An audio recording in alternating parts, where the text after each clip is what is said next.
다 같이 묵도하심으로 수예배를 함께 드리겠습니다.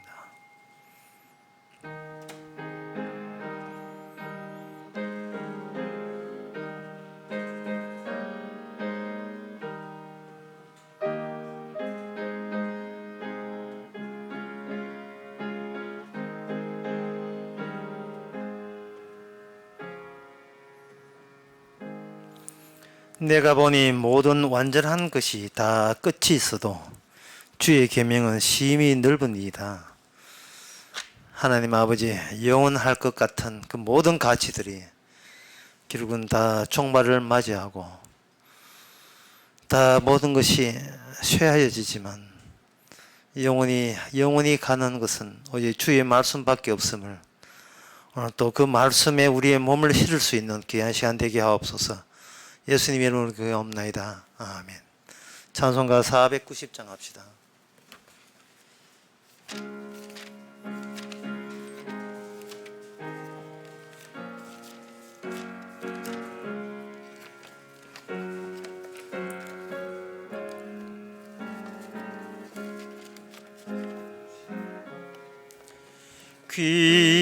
귀하신 주여 날 붙드사 주께로 날마다 더 가까이 저 하늘나라 나 올라가 구주의 품 안에 늘 안기어 영생의 복 받기 원합니다. 봉헌할 물건 나 없어도 날마다 주께로 더 가까이 내 죄를 주께 다 고하니 주님의 보혈로 날 씻으사 눈보다 더 이게 하옵소서. 간악한 마귀 날 꿰어도 주 예수 앞으로 더 가까이 이 세상 속한 그 영심 또 초한 생각을 다 버리니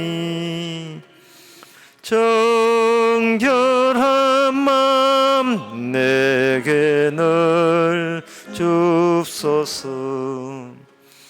이 세상 내가 살 동안에 주께로 날마다 더 가까이 저 배는 천국 나 들어가 한없는 복락을 다 얻도록 풍성한 은혜를 비나이다. 아멘. 이 시간 한 마음으로 기도합시다. 기도 제목은 우리에게 일어난 모든 일은 뭐든지 당연한 것으로 받아들이시기 바랍니다. 내가 의도했든 의도하지 않았든 세상은 주님이 뜻대로 진행되고 뜻대로 움직이고 있습니다. 따라서 필요한 것은 받아들이고 필요하지 않은 거부하지 말고 주어진 모든 것은 마땅히 당연히 일어나야 할 것으로 알고 범사에 감사할 수 있도록 다 같이 기도합시다.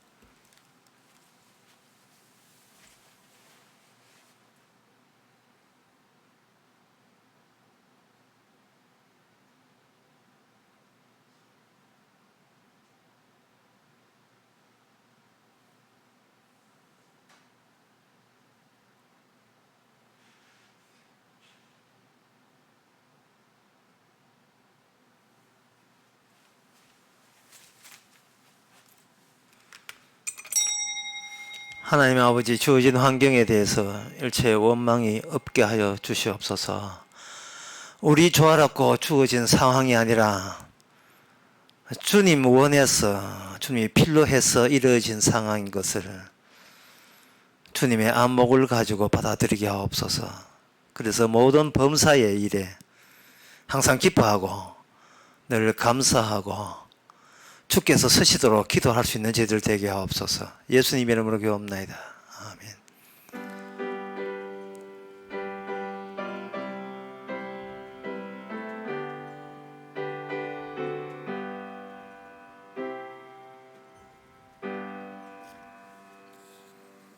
네, 하나님의 말씀 봅시다. 하나님의 말씀은 오바댜 1장 15절에서 16절까지입니다.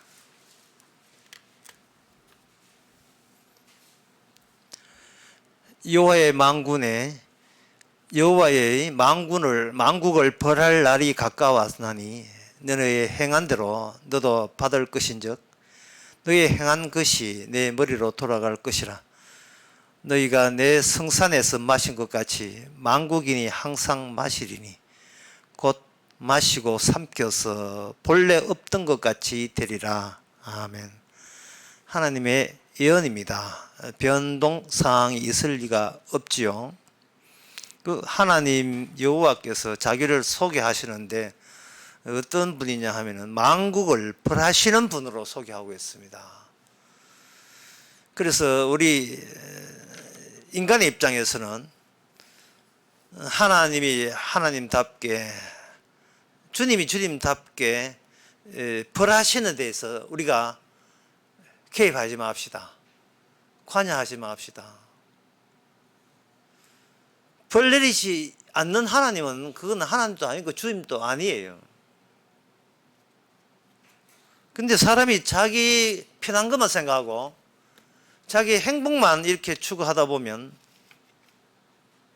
하나님이 원래부터 벌 내렸어야만 하는, 벌 내리는 일을 하시는 분이라는 것을 우리가 도리어 의아해 여길 때가 있어요. 하나님에 대해서, 주님에 대해서 좋게 생각하다 보니 이런 성경 말씀 딱 보면서 만국을 벌한다, 너 좀 맞아야 돼, 그런 뜻이거든요. 그럼 우리가 이제 놀라죠. 주님 결국 그런 분이셔요? 이렇게 하고 있다고 말이죠. 그 주님, 니 몰라서 내가 만국을 벌하는 일을 해야 될 뿐인지 니 몰랐는 거야? 나는 하나님 앞에서 맞아야 되고 주님은 저를 때려야 됩니다 하는 생각을 왜 진작 못했냐 이 말입니다. 엉터리 잘못된 주님에 대한 이미지를 갖고 있었던 거예요. 때리시는 분이 때리는 일을 하는데 그게 왜 우리 인간이 금방지게 거기다가 토를 다 하십니까? 토 달 수가 없어요. 만약에 때리지 마세요 라고 한다고 안 때려버리면 그거는 전혀 주님답지를 못한 거예요. 주님의 일에 어줍지 않게 방해하지 마세요. 패시는 주님에 대해서 마음껏 그 패시는 일을 하시도록 우리가 찬양하면 되는 겁니다. 때리시는 하나님, 때릴 때 뭐 송방마음이 뭐 때리지 이 정도가 아니에요. 때리면 괴로운 겁니다. 아픈 겁니다. 하나님께서 만국을 벌할 때는 아프라고 때리는 것이고 벌하기 위해서 때리는 거예요. 처벌하는 겁니다. 단순히 목숨 앗아간 정도가 아니에요. 영원히 하나님은 너를 때릴 수 있는 권한이 있는 부위라는 것을 각인시키기 위해서, 그것도 영원히 각인시키기 위해서 영원히 형벌을 주시는 부위입니다. 그게 바로 하나님께서 준비한 저주입니다. 저주가 저주답게 실행하는 데 있어서 거기에 대해서 감히 그 하시는 거룩한 일에 불편이나 불만이나 그런 그 비주님에 대해서 도발적인 행동은 우리는 하지 않아야 돼요. 우리 자신을 다시 한번 돌아봐야 되는 겁니다. 그런데 이렇게 하나님께서 벌 주실 때에, 매를 맞을 때에 사람들은 나쁜 짓 해서 때리신다, 그렇게 생각합니다. 이거는 성경을 너무 모르는 거예요. 하나님을 몰라도 너무 모르는 겁니다. 하나님이 나쁜 짓을 해서 때리는 게 아니에요. 나쁜 짓 해서 때린다는 것은, 이거는 인간과 인간들 사이에 상대적으로 자기가 너보다 착하니까 때리는 것이 상대적 윤리성, 상대적 도덕성으로 본인이 우수하다고 여기는 자가 상대적으로 도덕적 윤리적으로 못한 자를 때릴 권한이 있다고 여기는 이 인간 세계에서 통용되는, 이거 잘못된 겁니다. 인간 세계에서 죄락하는 상대적이에요. 저 사람보다 좀 못하면 저 사람 죄인 되고 나는 의인 되어버리는 거예요. 이 세상에서는. 이는 인간 도덕 사회에서, 도덕과 인간 사회에서 윤리적인 시스템이 가동되면서 나오는 이 죄 개념은, 진짜 하나님이 이 세상을 영원히 때리시고 벌하시는 그 죄 개념과 이렇게 연결이 안 돼요. 이 시스템이 다르기 때문에. 인간들이 아는 죄 개념은 전혀 하나님의 벌 내리시는 것과 매치가 안 됩니다. 만나지를 못해요. 지금도 제가 기억합니다. 1980년 5월 18일 광주 사태 일어났을 때에, 그때 그 민중신앙 하는 사람들이 광주 사람들과 그 사람들을 편들면서 이랬어요. 하나님은 뭐 하시노? 예? 하나님은 이렇게 정의로운 사람이 정의를 외칠 때, 정말 하나님이 살아계신다면 저 광주 사람들을 학살하는 저 나쁜 인간들은, 저 정도안부터 일당부터 나쁜 인간들은 하나님의 벽을 쳐가지고 뭐 사형할 것도 없이 그냥 안방에 있다가 벼락 맞아 죽어야 정말 하나님은 살아계시고 정의로운 하나님인데 뭐 하시노? 이래다는 거예요. 특히 전주교 쪽에서 많이 나타났어요. 그래서 나오는 민중 노래 하나가, 하나님은 혀 잘린 하나님, 기머거리 하나님이라는 거예요. 정의가 살아나야 될 이 상황에서 하나님은 아무 대책도 없고 조치도 안 취하지 않으니까 그게 무슨 하나님이자는 겁니다. 그 사람들은 하나님이 때리시는, 벌 내리시고 저주하시고 심판하시는 그 죄라는 것에 대해서 전혀 아는 게 없어요. 그거는 시스템이 다르기 때문에. 판이 달라요, 판이.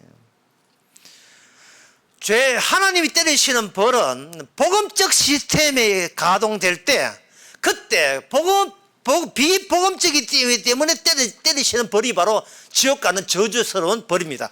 하나님의 죄는 복음과 관련한 죄만 때리셔요. 그래서 예수님께서 하신 말씀이 죄 없는 자가 돌로 치라 하는 거예요. 너는 남을 돌로 칠 자격도 못 된다. 네가 생각하는 그 죄와 의의 시스템 자체가 그게 악한 거예요. 악한 자가 악한 걸 친다? 그 말도 안 되지요. 선악을 아는 지식을 아는 악한 자가 선악을 지식에 아는 악한 자를 처벌할 수 있는 어떤 자격이나 권한을 하나님이 주신 적이 없어요.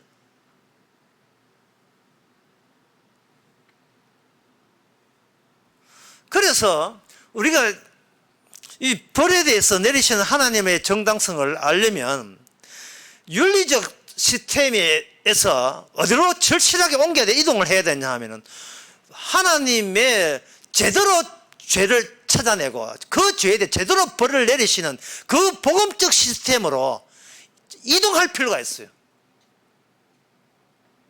그 이동한 방법은 앱을 까는 거예요.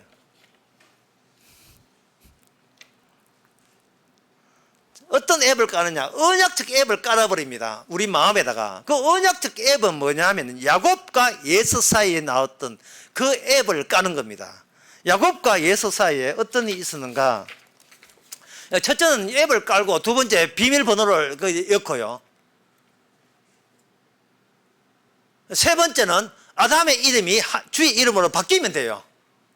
그러면 구원받습니다. 참 쉽죠잉? 마음의 앱, 새로운 앱을 깔아요. 그렇게 뜯어내고 선악체제를 뜯어내는 거예요. 선악체제 시스템을 뜯어내고 언약적 시스템을 거기다가 앱을 깔아요. 근데 요새 마음은 앱이 뭔지를 좀 또 모르는데 그 애는 앱이 하고 아무 상관없습니다. 그냥 바탕. 예. 그런 새로운 체제 이래 보시면 보이죠. 그 야곱과 예수 사이에 무슨 일이 있었는가? 창세기 27장 29절에 보게 되면 그 야곱에게 복을 주면서 하는데 이런 내용이 나옵니다. 만민이 너를 섬기고 열국이 너를 굴복하니니 너가 형제들의 주가 되고 너 어미들의 아들들이 너에게 굴복하며, 그 다음에 중요해요. 너에게 저주하는 자를 저주를 받고 너에게 축복하는 자를 복을 받기를 원하더라 라고 하나님께서 그렇게 작심을 하신 거예요. 너라는 야곱이라는 사람을 너라고 자기의 대행자, 하나님의 대행자로서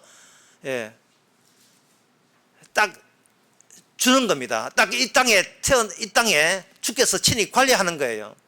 그러면 그 앱은, 그 새로운 시스템은, 새로운 하나님의 언약 체제, 언약 구조는 아브라함 때는 아브라함 중심, 이삭은 이삭 중심, 그 다음에는 야곱 중심으로 돌아가는데 어떤 것이 죄가 되고 어떤 것이 복이 되느냐 하면은, 어떤 것이 의가 되고 죄가 되고 어떤 것이 저주가 복이 되느냐 하면은 야곱에게 일어나는 현상에 대해서 그것이 하나님의 일이라고 받아들이면 그 사람은 복을 받고, 야곱이라는 특정 인간입니다. 특정 인간. 우리하고 동일한 인간 아니에요. 특정 인간. 육신으로는 같은 인간인데 하나님의 특별한 언약적 사건이 반복되는 그 특정 인간에게 일어난 그 일에 대해서 그것이 살아계신 진짜 하나님의 뜻인 것을 거부한 사람은 그걸 죄라고 그 앱에서 규정이 되어버리고 그 시스템에서 규정이 되고 그 죄에 대해서는 영원한 저주를 받고 형벌을 받는 그런 언약적 체제가 이미 가동되었습니다. 작동되었습니다.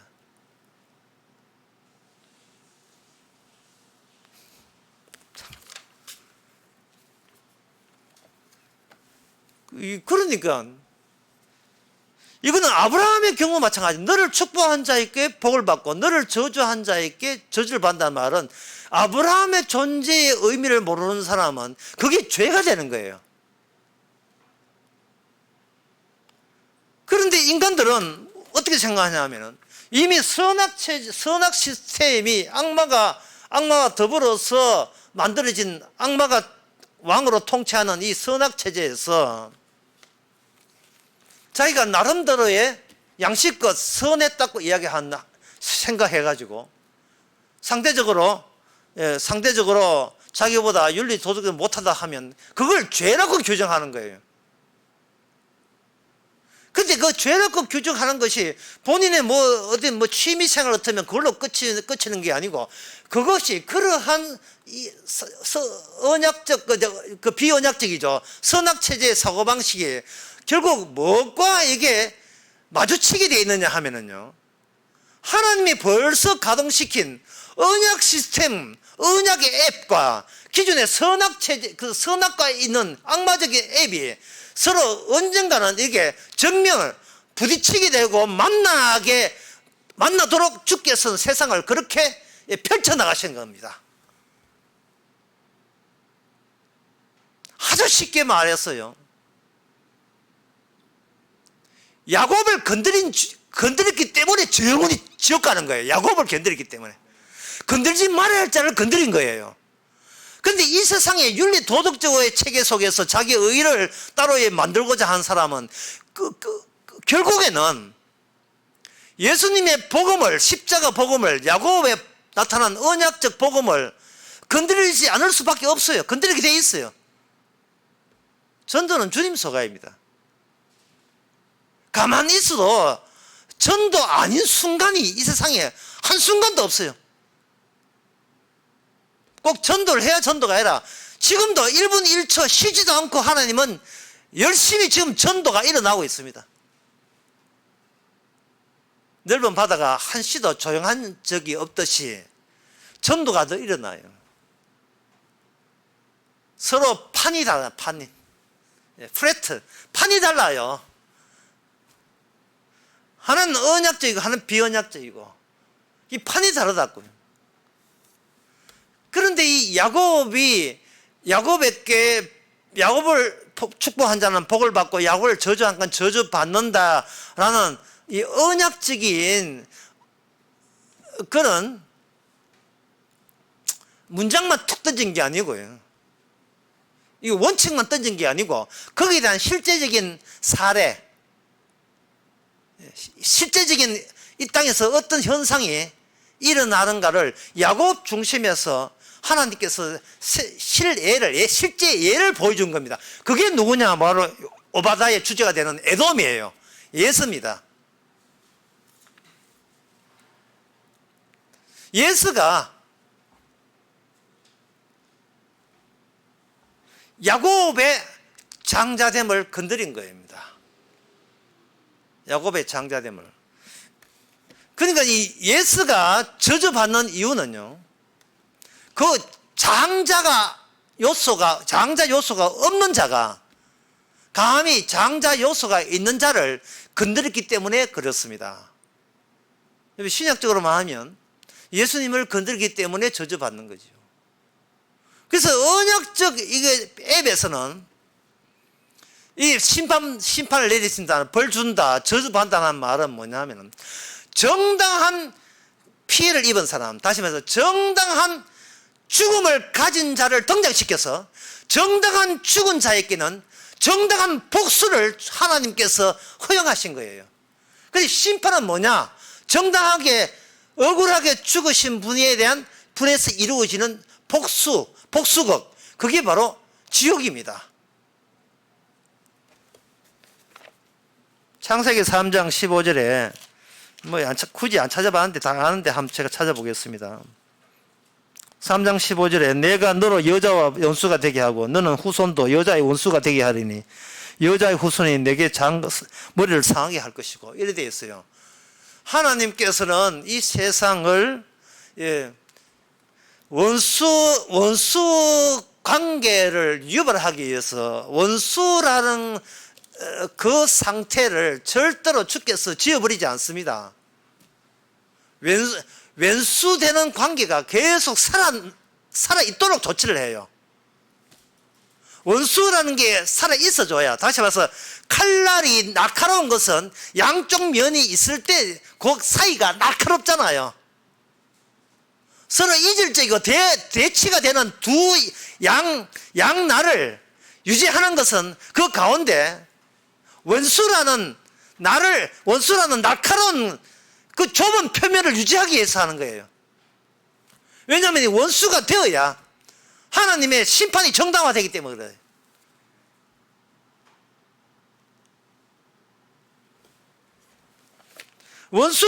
하나님의 원수를 지옥 보내는데, 그러면 하나님의 원수하고 가면 영원히 천국 가서 살까요? 그럴 수는 없거든요.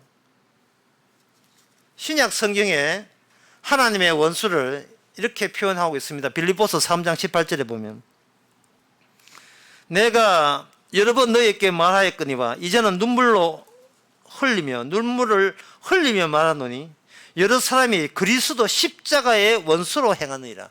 신약 시대에서의 최종적인 원수의 모습은 네가 원수다, 네 지옥 간다, 하나님께서 너를 가만두지 않을 거야, 너를 영원히 심판할 거야 갖고 있는 그 기준점, 그 근거는 뭐냐?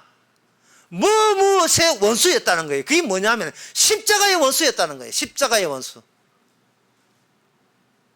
그게 뭐 평생을 간음한 적 없고 평생을 이웃 돌보고 평생을 구제하고 백날해도 그거는 윤리 도덕적 저거들이 지어낸 저거들이 스스로 자기들을 정당화시키는 시스템이고, 근데 A이 달라요. 구조가 시스템 구조가 달라요. 이쪽 언형적 구조에서는 뭐냐면은 아무리 자신해서 착하고 훌륭하고 인품이 대단해도 십자가 모르면 그거는 하나님 앞에 영원히 지옥에 가야 될, 저주받아야 될 사람이 되는 겁니다. 왜냐하면 십자가는 건드리지 말아야 될 자를 건드려서 그렇게 피해받던 자의 복수극으로 세상은 마감이 되어야 되기 때문에 그랬습니다. 이게 창세기 3장 15절에 뱀은 예수님의 발꿈치를 물었다 했죠. 뱀은 그 여자의 후손 발꿈치를 물었다 돼 있죠. 문 정도가 아닙니다. 아예 예수님을 죽여버렸어요. 그런데 죽었던 그분이 사흘 만에 살아남으로 어디에 해당되느냐 하면은 네가 기껏 까불어 봐야 내 머리에서 제일 긴 지점 발꿈치 하나 깨무는 것 정도밖에 안 돼. 너는 내 머리를 다치게 한 적 없어. 이제는 내 차례야. 그래서 여자의 후손 대신 주님께서 이제는 뱀의 발꿈치를 떼는 게 아니에요. 뱀의 머리를 쳐버립니다. 결정적이죠. 이게 복수예요.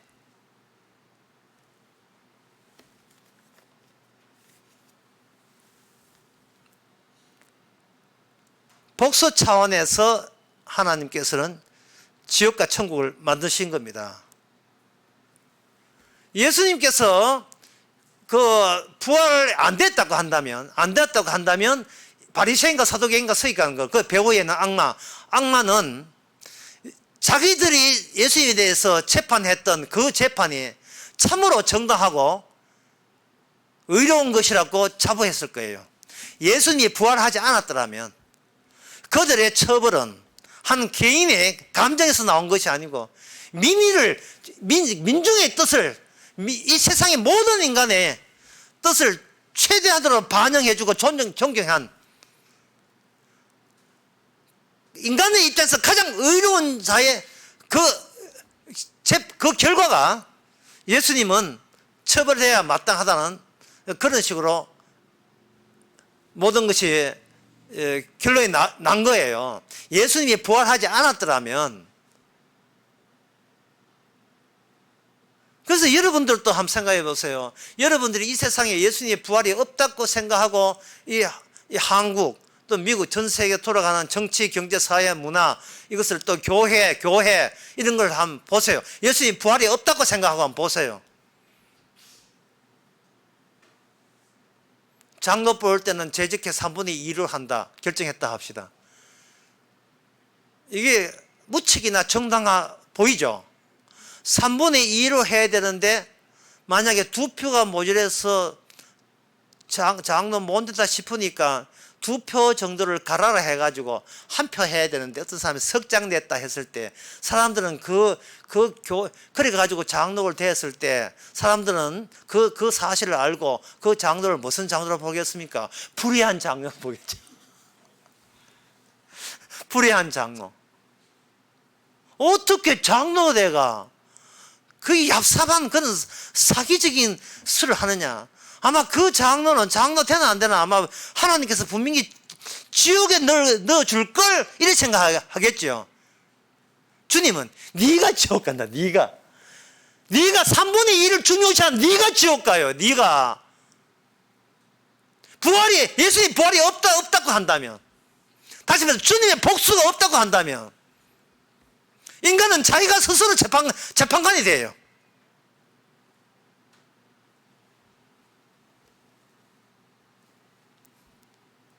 얼마나 이 교회가 위험한 곳인 걸 아시겠죠?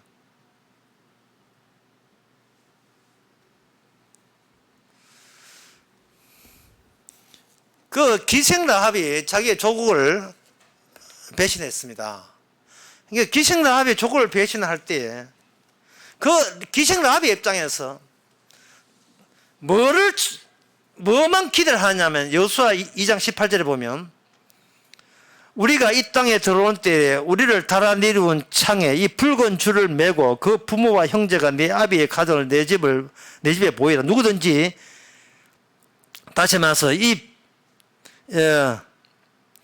그러니까 이 붉은 줄 기생 라합이 정탐꾼을 살려줬어요. 정탐꾼을 왜 살려줬냐 하면은 그 여리고 성에 있는 그 사람들은 이스라엘의 정탐꾼을 살해하려고 잡아서 죽이려고 체포하려고 설치거든요. 그런데 이것이 여리고성 입장에서는 당연한 조치인데 하나님 보시기에는 뭐냐, 건들지 말아야 할 자를 건드린 게 돼요.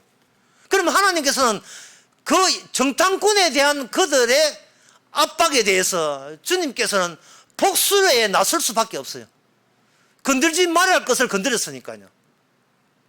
근데 기생 라합에서는 뭐냐 하면은 바로 그 붉은 줄만 기대하는 겁니다. 그 붉은 줄이 하나님께서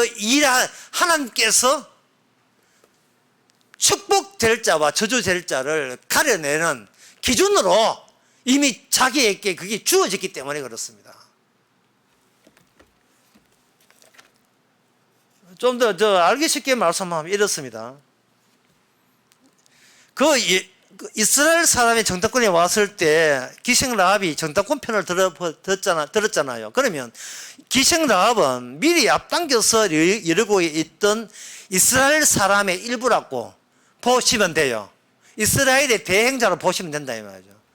그런데 그 여리고성 사람들은 기생 라합을 힘들게 했고 그 정탐꾼도 힘들게 했거든요. 거기에 대한 하나님의 복수는 하나님 입장에서, 하나님의 앱에 깔린 언약 입장에서는 정당한 거예요. 그리고 그것을 괴롭게 한 것은 죄가 되고 그 죄에 대해서는 처벌이 주어지는 겁니다. 만국을 처벌할 때 그 처벌이 언약의 기준에서 처벌하는 거예요. 그 비슷한 예가 민수기 22장 28절에 보면 나옵니다. 거기에 선지자 이름이 나오는데 발람 선지자. 이 발람 선지자가 나귀를 타고 가는데 발람 선지자 가는데 포도원 사이에 좁은 길로 갔는데 나귀가 가지를 않는 거예요. 이래 가지를 않아요. 그 채찍은 때리고 억지로 가려고 하니까 좌우가 길이 좁아서 피할 데가 없는 겁니다. 그러니까 이 발람이 한 번 때려가 안 돼가지고 세 번씩이나 때리니까 그때 27절에 그 지팡이 가지고 발람이 놀래서 그 인간의 노를 발해서 짐승이나 나귀를 때릴 때에 28절에 여호와께서 나귀 입을 여시며 발람에게 이르되 내가 너게 무엇을 하였기에 나를 이처럼 세 번이나 때리느냐. 왜 때립니까? 이래 되는 거예요. 왜 때립니까? 여호와의 대행자를 왜 때립니까? 이래 되는 거예요. 인간들은 본의 아니게 여호와의 대행자를 때리는 식으로 일상을 살아가고 있는 거예요. 평소에 아무 생각 일상을 살아가는 거예요. 인간 세계에서 부활은 교과서에 안 나옵니다. 부활을 빼놓고 이야기해요. 부활을 빼놓고 하는 그 시스템, 그 판이 결국은 그리스도의 사람을 핍박하고 학대하고 못 살게 구는 그러한 상황들을 유발시킵니다. 주님의 대행자를 이 사탄에 속한 자들이 때리는 형국을 이 세상에 그런 식으로 지금 계속해서 이어지고 있어요. 하나님의 복수는 멈추지 않습니다. 작살내버립니다. 그래서 만국을 때리는 거예요. 때릴 때 죄 있다고 때리는 겁니다. 그 죄가 뭐냐? 그 죄는 하나님의 대행자를 건드렸다는 거예요. 축복죄를 때게 축복을 주고 저주받을 저주받자를 때렸다는 겁니다. 그 때리시면 예수님이 때리심의 그 원칙이 그대로 살아있는 엮여져 있는 그 앱에 같이 연관된 사람에게만 그 세상의 때림이 하나님의 복수로 이어지는 거예요. 말로만 예수 믿는 사람께 백날 때도 그 하나님 복수해 줍니다. 예수님의 예수님의 그 취지가 계속 연결되어 있는 그런 대행자를 세상 사람이 때릴 때 그들에게는 복수가 주어지는 거예요. 그 하나님의 대행자, 주님과 또는 주님과의 연계되어 있는 사람에 대해서 로마서 14장 14절에서는 이렇게 이야기합니다. 하나님과 연계되어 있고 하나님의 대행자로서 이 땅에 쉽게 말해서 성도로서 살아가는 사람의 특징은 뭐냐? 무엇이든지 스스로 속된 것이 없어도 다만 속되게 여기는 그 사람에게 속되다. 이게 뭐냐 하면은 윤리 도덕에 의한 죄와 죄 아니다는 그 앱 자체가 그 시스템 자체에서 이미 그래서 이동해버린 거예요. 자리를 옮겨버린 거예요. 성도가. 난 네 판에서 안 논다, 이며. 네 판에서 안 남아요. 제가 언젠가 설교할 때 그런 예를 들었죠. 이 농구 천재 허재가 친구 앞에서 농구공 가지고 자랑하면서 야, 게임하러 가자 하니까 친구들이 그래, 게임하러 가자, 야구하러. 농구 아무리 잘해도 야구판에서는 못하거든요. 게임이 이 땅에서의 윤리 도덕 게임이라면 주님의 게임은 게임은 뭐냐면 주님의 십자가의 의를 건드린 자, 십자가의 원수에 대해서는 하나님께서 복수를 감행하는 그러한 구조에 성도들이 놓여 있습니다. 그래서 이렇게 하면 돼요. 그 시스템은 일단 여러분 마음에 언약적 앱을 까세요. 예수와 야곱 그런 너를 축복한 복을 받고 너를 저주한 저주받는다는 이거는 세상적이 아니라 새롭게 축복과 저주를 규정하는 결정짓는 새로운 앱을 까세요. 까시고 그 다음에 거기에 비밀번호를 여세요. 그 비밀번호가 뭐냐면 이거 진짜 비밀인데 주의 이름입니다. 비밀번호가 주의 이름이에요. 주의 이름을 치고 또 주의 이름을 부르시면 되는 거예요. 근데 이게 두 번째까지는 굉장히 쉬워 보이는데 세 번째가 어려워요. 왜냐하면 주의 이름 이전에 우리는 이미 자기 이름이 있어요. 아담에 속한 이름이 있다고요. 아담에 속한 이름이 있는 자가 건성으로 주의 이름 불러봤자 그거는 주의 이름으로 간주를 하지 않습니다. 왜냐하면 주의 이름은 주의 이름에 부합되는 그 내용이 실제로 주님께서 이 땅에 오셔서 살아왔던 그 모든 행적이 주의 이름 안에 담겨 있는 거예요. 따라서 아담의 이름에서 기존에 태어난 모든 아담입니다. 아담에 의해서 주의 이름으로 바뀐 사람의 특징은 뭐냐 하면은 내가 한평생 인간을 살아가면서 거쳤던 모든 나의 태도와 행동과 말씨와 행위가 일체 하나님의 앱에는 관여되지 않는다는 것을 받아들이는 거예요. 내가 어디서 뭘 하면 어떻게 살았는지 전혀 그런 문제되지 않습니다. 앞으로도 어떤 행동을 하고 어떤 태도를 가지고 어떤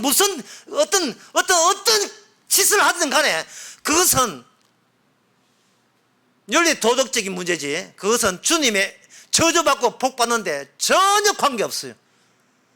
아무것도 속된 것은 없습니다. 그 이유가 바로 로마서 14장 15절에 보면 나옵니다. 만일 식물을 인하여 음식물을 위하여 너 형제를 금식되게 하면 너는 네가 사랑으로 행치 아니함이라. 그리스도께서 대신하여 죽으신 형제를 네 음식물로 많게 하지 말라. 그러므로 너희의 선한 것이 비박을 받지 않게 하라.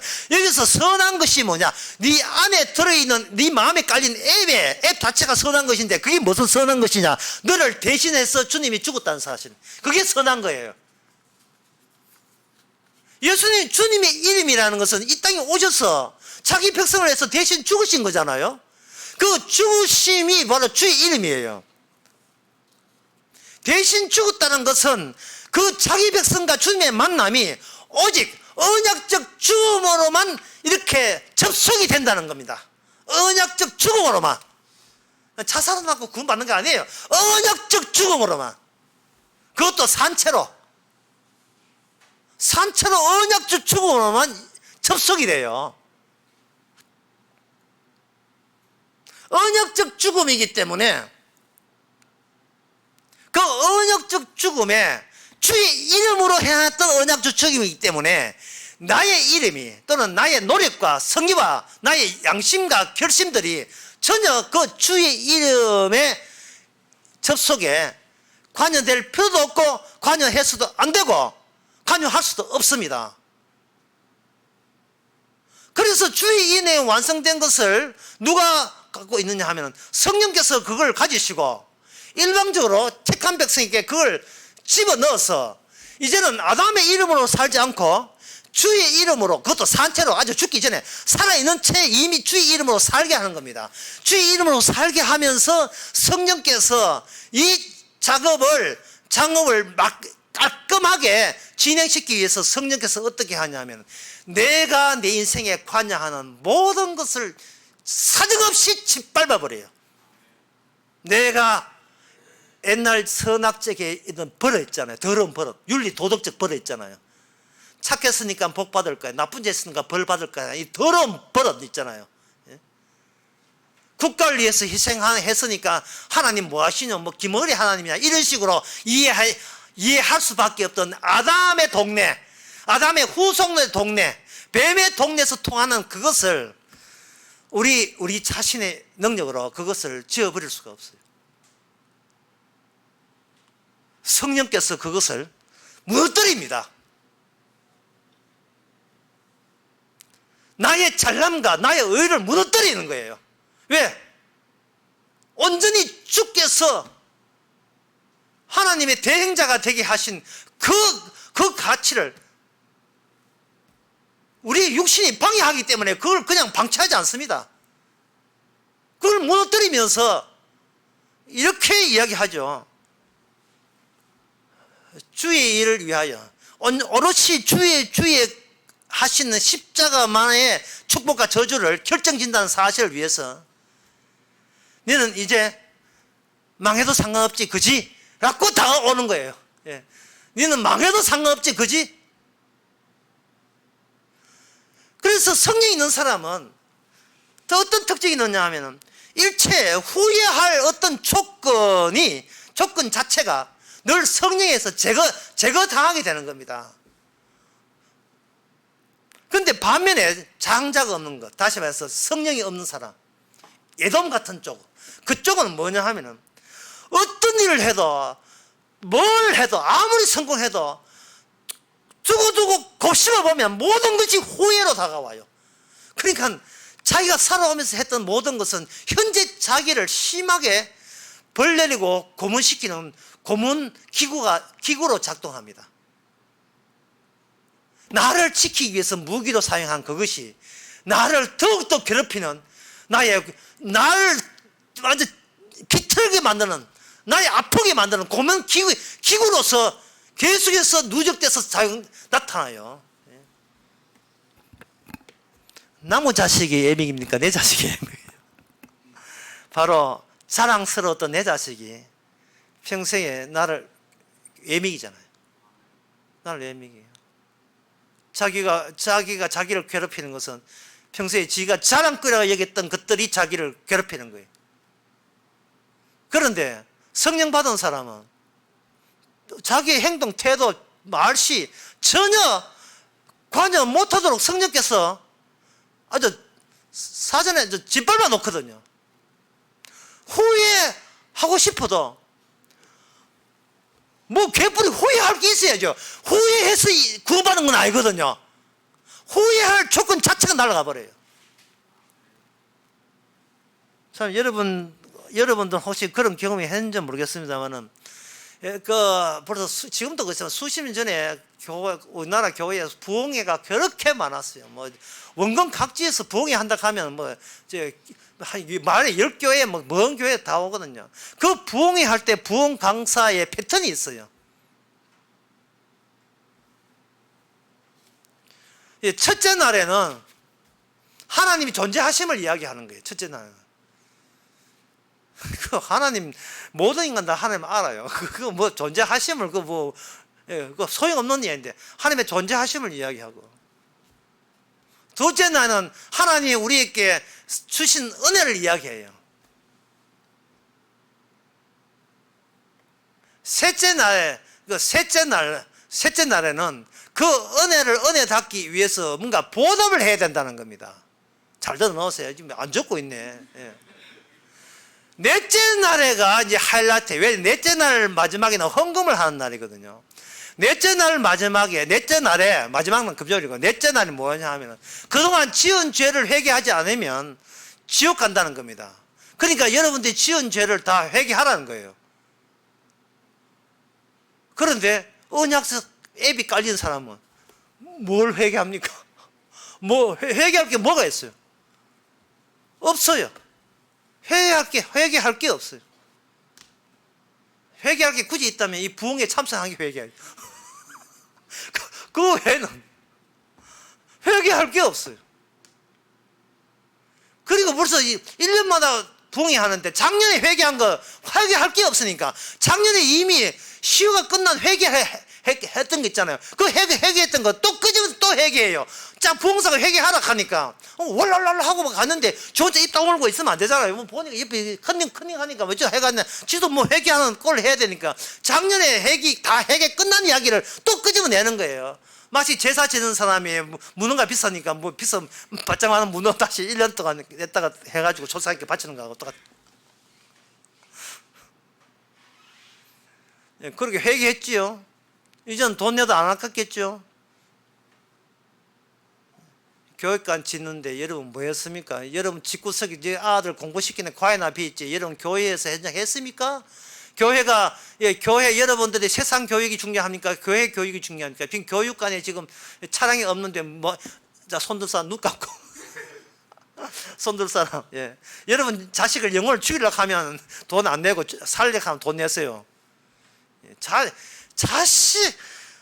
자식에 대한 집착 없는 인간이 어디 있어요? 그걸 공략하는 겁니다. 무사히 이제 성과 얻었고, 5제, 3.7제로 이제 마지막에 이제 갈라먹기 하고, 다음에 일단 미브린다이 뭐 해가지고 끼리 이제 거래되고. 여러분 후회하고 자기에 대해서 반성을 한다는 자체가 이거는 그리스도 사람이 아닙니다. 그리스도 사람이 아니에요.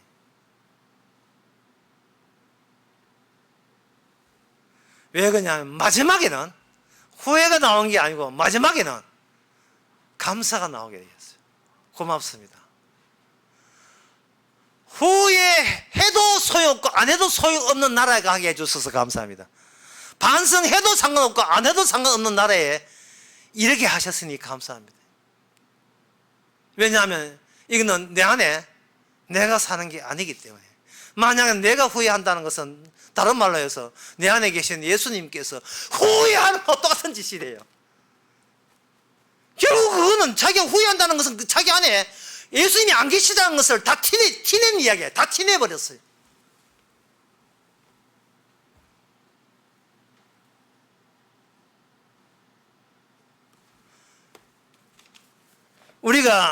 우리의 육신은 계속 살아있기 때문에 성령이 오게 되게 되면 후회는 아니고 세상을 다시 반복해서 다시 보기가 되는 겁니다.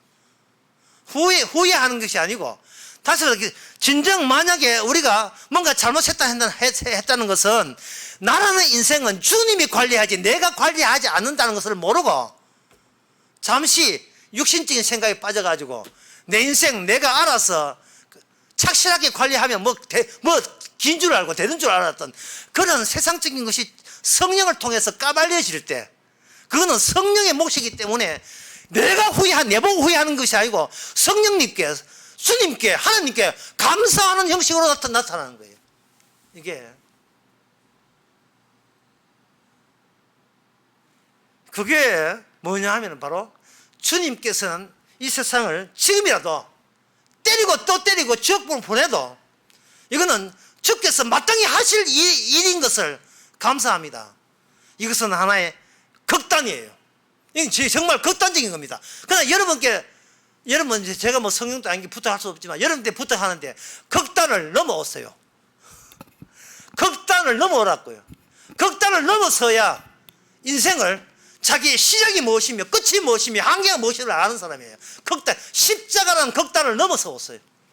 그러면 나는 이미 죽었고 내 안에 그리스도가 사는 걸 알 수 있습니다. 그 극단이 무서워가지고 뭐 우왕좌왕, 예? 어슬렁거리면서 중도에 서가지고 이것도 저것도 아니고, 예. 십자가 아이고 무서워, 나 집에 갈래. 아니 신앙생활 잘해야죠. 이거 도대체 맨날 왔다 갔다, 예? 화끈하게 넘어서라 이 말이에요. 십자가를 넘어서버려야 돼요. 그러면 거기서 이미 나는 죽은 자가 살아있지만 산처럼 죽은 자가 돼 있음을 발견하게 될 것입니다. 물론 성령께서 그렇게 하셔요. 십자가를 주면서.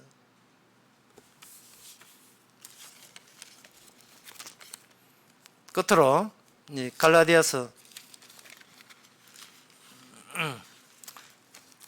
6장을 말씀드리고 마치겠습니다. 6장 5절 10절에 보면 나는 너희가 아무 다른 마음을 품지 아니한 줄을 주 안에서 확신하노라. 그러나 너희를 요동케 하는 자는 누구냐? 심판을 받으리라.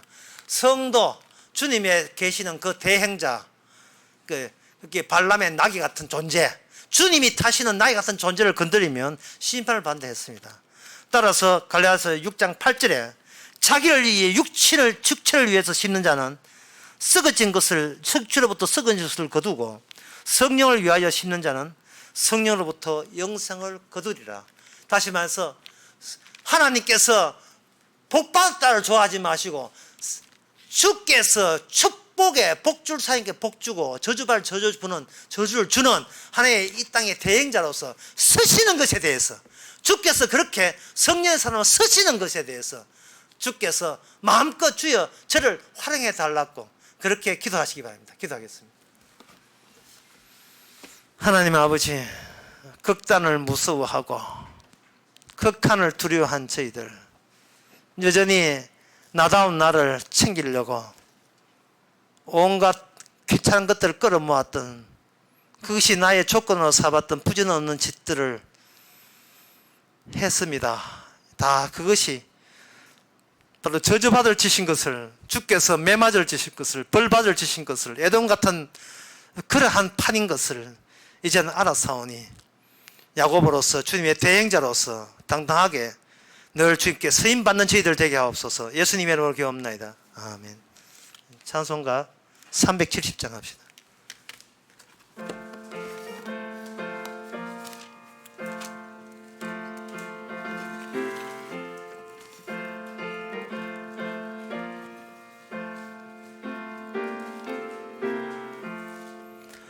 어두운 밤 시대리니 내 직분 지켜서 찬 이슬 맺힐 때에 적시 일어나 해 돋는 아침부터 힘써서 일하라. 일할 수 없는 밤이 속히 오리라. 어두운 밤 시대리니 내 직분 지켜서 일할 때 일하면서 놀지 말아라. 낮에는 골몰 하나 쉴 때도 오겠네. 일할 수 없는 밤이 속히 오리라. 어두운 밤 시대리니 내 직분 지켜서 진은에 빗긴 볕에 힘써 일하고 그 빛이 닿아여서 어둡게 되어도 할 수만 있는 대로 힘써 일하라.